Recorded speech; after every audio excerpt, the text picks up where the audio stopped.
So is anybody working through anything? It's Friday. We're halfway there. I guess I got a question. So I've been obviously working TTC leads still. I've been taking 100 a week starting Mondays, and my last lead got delivered yesterday. So I mean, and this kind of goes along with follow-ups and your schedule and stuff. Like I'm kind of just thinking like, hey, since I'm not getting any new leads on Friday, why not just schedule follow-ups on Fridays, call it follow-up Friday or whatever. I mean, I'm just curious, anybody else's thoughts, as far as just being diligent, because that's probably one of the biggest things for me that I'm lacking is follow-ups with people. I'll give quotes and either get too busy and not follow up, or I get in contact with people and then I don't recycle them back into the call queue. I put them like contacted, not quoted, and then I forget about them.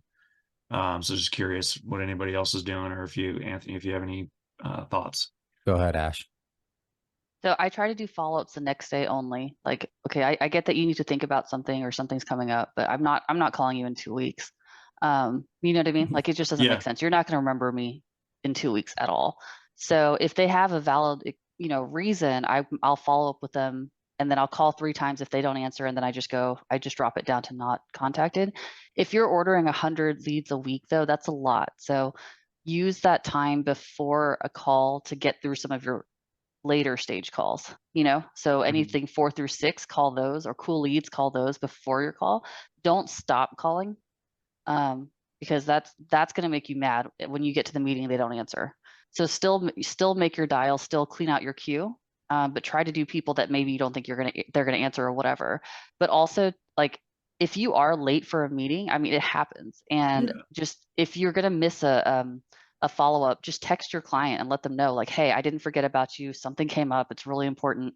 I will get to you after. And again, it just reestablishes the fact that you're a professional. So you let them know, but also, like, I'm very, very busy. Like, I have a lot of people that want to talk to me, and it makes them more likely to answer you again when you call back later. And instead of being upset that you're late, they're more like, oh, thank you for getting back to me. I know you're busy.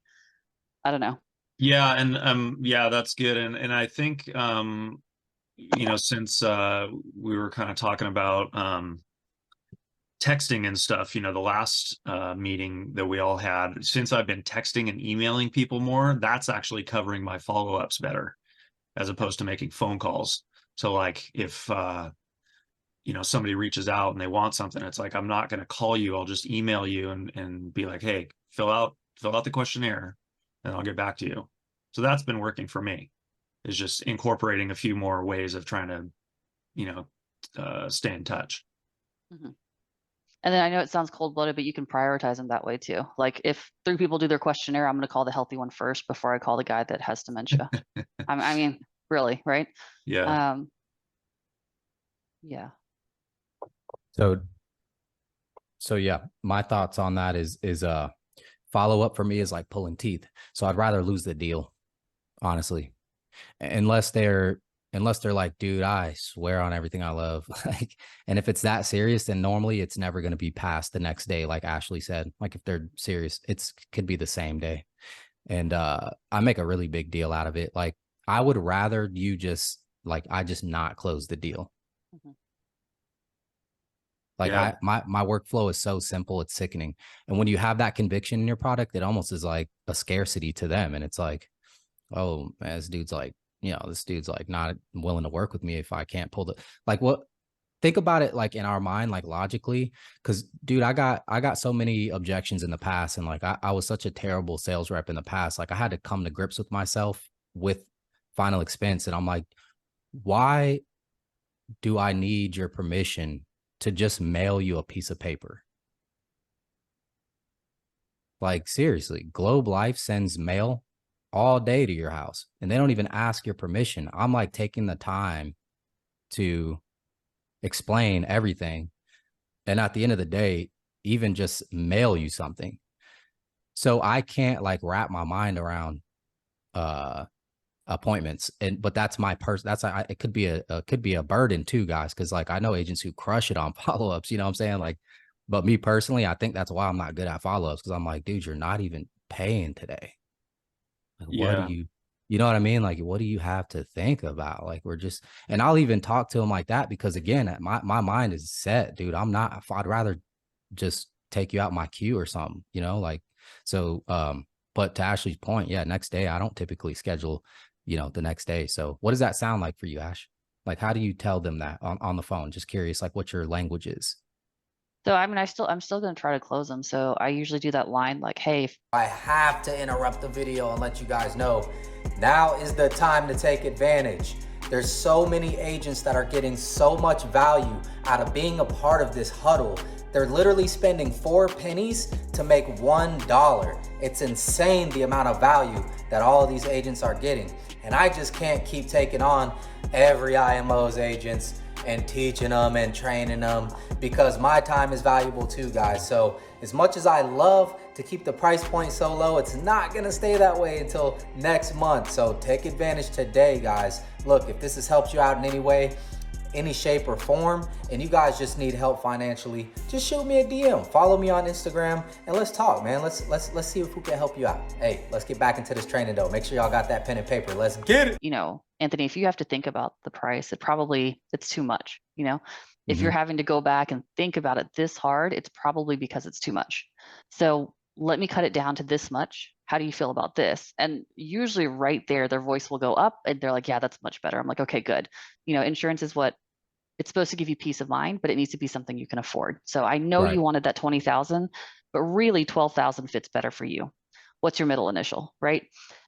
If for whatever reason they just can't do it, like they're, you know, I have a lady that she's getting a COPD test, so we can't do it. We need to wait to find out like what happens. And really, we're probably gonna do GI anyway. But I'll follow up with them, but I'm very, very specific with the follow up. I think when people struggle with follow ups, it's because someone answers the phone and they're like, "Oh, hey, Ash, can you call me later?" I'm not gonna be like, "Yes, I'm going to do my intro. Yeah, before I do, let me tell you who I am and what I do. Let me see if I'd be a good fit for you anyway." And I'm just going to keep going until they tell me again. And then before I set a follow-up, I'm going to ask them if they really are interested in life insurance. Is this something you are serious about? I don't want to waste your time and mine, right? And then at that point, I'll set a serious follow-up and I'll stick to it really, really well. But I don't know. I was setting way too many at the beginning because it's just that like natural trigger when someone asks you something, you say yes, and I just stopped doing it. Yeah. So. Yeah, earlier this week I had a state of Callins. I'd say probably about 30%. Some reason this week, where there was some interruption in the person's house, right? And they wanted me to call back.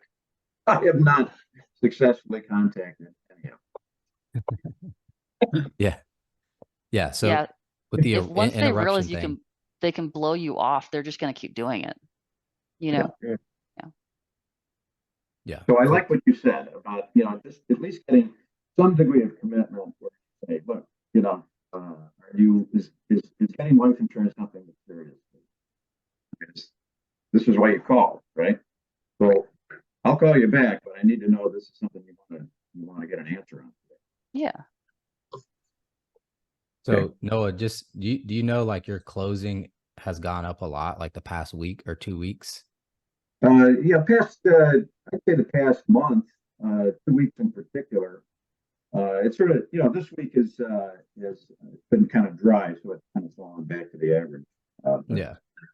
You know, I'm pushing 16, 18% right now. I mean, you know, when I started, I mean, I was at 6, 7.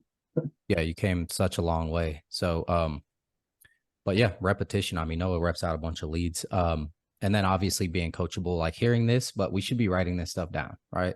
Like if you're serious about overcoming these objections, what Ashley just gave you guys was like literally a rebuttal that's going to solve everything. Like, I don't think by the time we get to quotes that they don't trust you between my script, between digital script, and even TTC script. Cause when you're talking about Facebook, like they know who you are.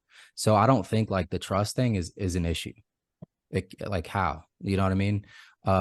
It's always going to be price. So I need to think it over with my spouse. Hey, look, whenever somebody tells me that, normally the price is just a little bit too high. So why don't we look at this amount here? I know you want to look at the 20, but let me explain to you exactly how this works, right? Here's an accidental, boom, quote them 10K. Does that sound like it could be? Do you feel like that could be a better solution for you? Right? Maybe just try one more when you know what I mean, before you commit to that follow-up, right? So that's, I need to talk it over with my spouse. Whenever somebody tells me that, it's normally the price, right? So even if like Santa Claus is sliding down the chimney, hey, look, I get that a lot, you know. Well, normally when someone tells me Santa's sliding down the chimney, it's normally the price. Okay. So I'm just saying that to say, like, anything that they tell you, other than like obviously bank, right? Oh, I don't trust you over the phone to give banking and social. Those are different things. But like after the quote, getting that commitment to just mail it to them, it's going to be the price. It's going to be the price objection. You guys are really good at building like rapport and using that introduction. And then some of you guys send text messages and stuff like that. So they're getting pictures of you. If you're doing TTC, they have a picture of you. Your name's Travis McKibben, and this is how I, you know. So I don't think trust is a big issue. I don't really hear a lot of calls with trust. So, you know, write that down and implement it. None of this shit's going to work unless we actually try it. You know what I mean? And I'm guilty, because I'll have like a whole spreadsheet full of rebuttals. I'll go on like a YouTube bench and just like listen to everybody's rebuttals and like start making a bunch. Like, okay, this objection, I got 20, this one I got 20. And I'll just have this sheet in front of me, and they'll go, I need to think it over with my spouse. And I'm like, see you around. I got like a whole thing of rebuttals, and I don't do it. And then when I get off the phone, I'm like, God damn it. I'm like, man, I didn't say the freaking thing. I was supposed to say it. I'm like, all right. And then the next call, I'm like, dude, tell me you don't trust me. I'm ready now, you know? And then they're like, all right, yeah, just mail it to the house. And I'm like, great. So that's typically how sales works. It's kind of weird, but I adopted a formula.